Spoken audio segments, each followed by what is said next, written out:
क्या केवल ज्ञान से मुक्ति मिलती है या कर्म करना जरूरी है? यदि आत्मा अमर है और संसार अस्थाई है तो फिर कर्म क्यों? अध्याय और कर्मयोग इसी भ्रम को दूर करता है और जीवन का सबसे व्यावहारिक मार्ग दिखाता है। वी अर्जुन का प्रश्न जरूर से, हे जनार्दन, यदि ज्ञान श्रेष्ठ है तो मुझे इस भयानक युद्ध में क्यों प्रवृत्त करते हैं? अर्जुन का प्रश्न हम सबका प्रश्न है। जब शांति चाहिए तो संघर्ष क्यों? ये श्री कृष्ण का उत्तर कर्म से मुक्ति। श्री कृष्ण कहते हैं, ये संसार में कोई भी क्षण भर भी बिना कर्म किए नहीं रह सकता।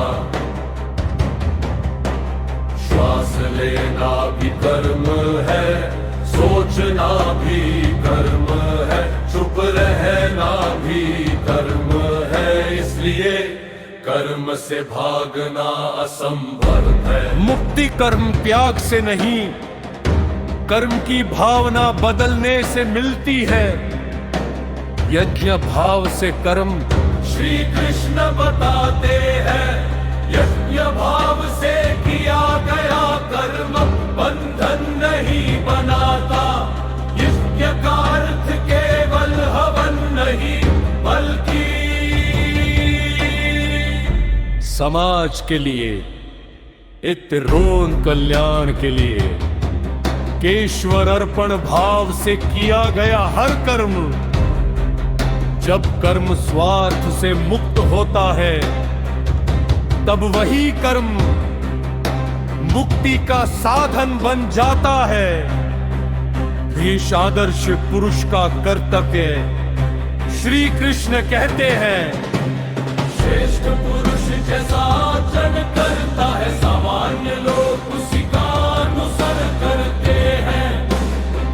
स्वयं श्री कृष्ण कहते हैं, मुझे कोई कर्म नहीं करना पड़ता, फिर भी मैं कर्म करता हूं। क्यों? ताकि संसार का संतुलन बना रहे, इंद्रियों और वासना पर नियंत्रण। श्री कृष्ण चेतावनी देते हैं, इंद्रिय मन बुद्धि यही वासना का मार्ग है। यदि इंद्रियां नियंत्रित हो तो बुद्धि नष्ट हो जाती है। पहले इंद्रियों को वश में करो, फिर कर्म करो, फिर आज के जीवन से जुड़ा। फिर आज हम सोचते हैं, मैं क्यों करूं? मुझे क्या मिलेगा? गीता कहती है, इते अपना कर्म करो समाज और ईश्वर के लिए। कर्तव्य भावना से किया गया कर्म मन को शांत करता है और जीवन को सार्थक बनाता है। अध्याय वीर हमें सिखाता है, कर्म त्याग नहीं, कर्म योग ही जीवन का मार्ग है। जो बिना आसक्ति के कर्म करता है वही सच्चा योगी है।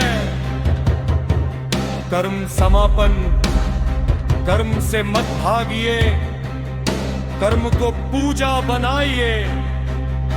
यही कर्म योग है।